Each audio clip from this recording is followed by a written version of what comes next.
Par 3 mistakes that I see all the time in this video with simple solutions. There's nothing worse than stepping up and then walking off with a double bogey or a 6. And a lot of these things are just down to some really simple mistakes I see happen on a regular basis. Let's kick things off with club selection and distance control. So if I get the Bushnell out and we get that pin, the pin is 155.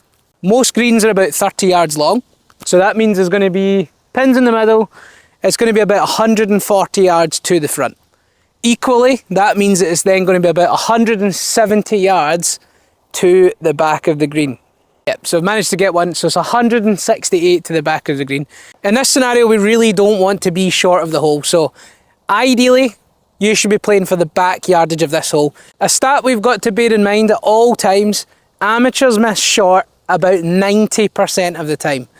A lot of golfers would go, right, I've got my 7-iron here, I hit it 155, and that's based on what they hit it when they hit a good shot, not what they hit it on average. And that is really important. And if that means you have to go and get a gapping session, you need to find out the average carry distance of your irons so that you can make a good club selection. So pick it based on your average shot. So if we go for the 168 yardage, your average shots are going to get to the back of the green or just short. Your not so good ones, which will probably be more of those than the really good ones that go too far, they have still got a really good chance of getting on the green. So if we think of dispersion, yes, out of 20 shots, you might hit 1 or 2 that are just amazing and you just strike them really good and they go just off the back. Again, in this scenario, little chip onto the green rather than being short and in a bunker. And then your average and your not so good ones are going to hit the green a lot more. Whereas if we aim at the middle of the green or the front of the green, you're going to be short most of the time. So on that basis, I'm playing back yardage. I would recommend teeing up your ball just a little bit. So it's as if your golf ball's in a good lie. Playing back yardage, if we hit an average shot, we're on the green. So club selection is a huge one that we've got to take into account. Put your ego to the side. You've got to go with the average carry distance for each club and not the best. Mistake number 2 that we quite often see from amateurs is don't go flag hunting. You don't have to go at the pin. Ideally, you're trying to look for somewhere round about the centre of the green to finish. That gives you your biggest target area. Also, what you've got to do, you've got to keep in mind your current shot shape. So, for example, if you're someone that slices a golf ball or everything tends to be left to right, in this occasion, you wouldn't aim for the middle of the green. There's a chance you could be in the trouble on the right-hand side. You should be aiming at the left side of the green. So, average carry distance club, aiming left side of the green. With your dispersion pattern, left to right in most cases, most of your golf balls are going to hit the green. Yes, you're going to have the occasional left miss. We've all got a two-way miss, but most of your golf balls are going on that green. Likewise, if you're someone who draws the ball, you should be aiming down the right half of the green. And again, that's going to give you the best chance of hitting the middle of the green. So don't go flag hunting. Golf courses are set up tricky. Golf course architects place bunkers in tricky places. And quite often you'll find pins stuck behind bunkers, stuck behind hazards, at the side of the green. Don't go chasing the flag. If we look at the average scoring on par 3s, even on the PGA Tour, it tends to be over par. So if you can hit the green, 2-putt, make par, you're doing much better than the average golfer. Next mistake, don't underestimate the wind. So in this scenario, this hole today is slightly off the left. As a rough rule of thumb, if you've got 150 yards to go and you've got a 10-mile-an-hour wind into your face, you're going to lose about 10%.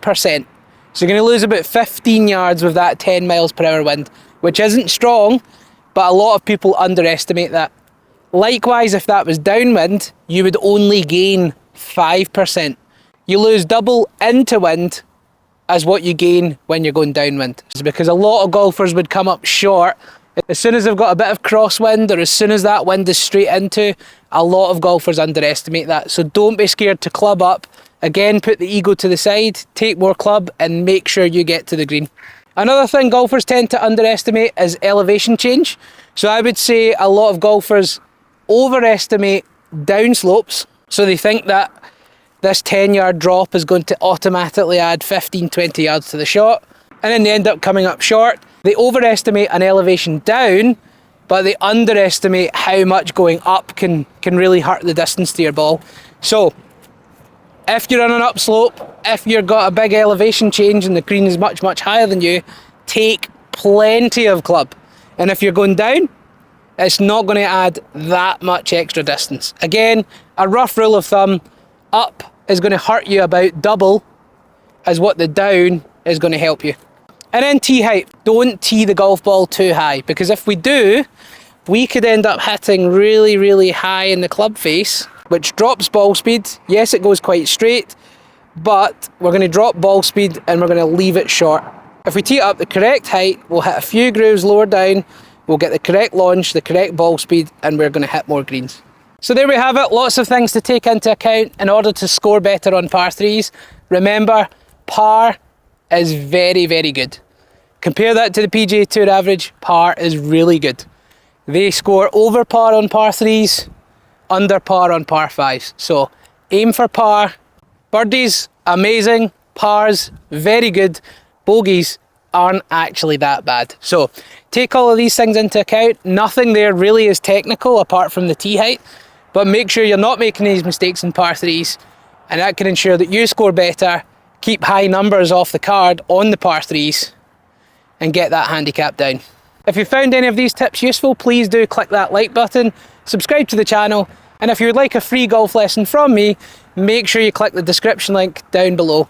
So there we have it, get to those par 3s, avoid those mistakes, and get those scores down.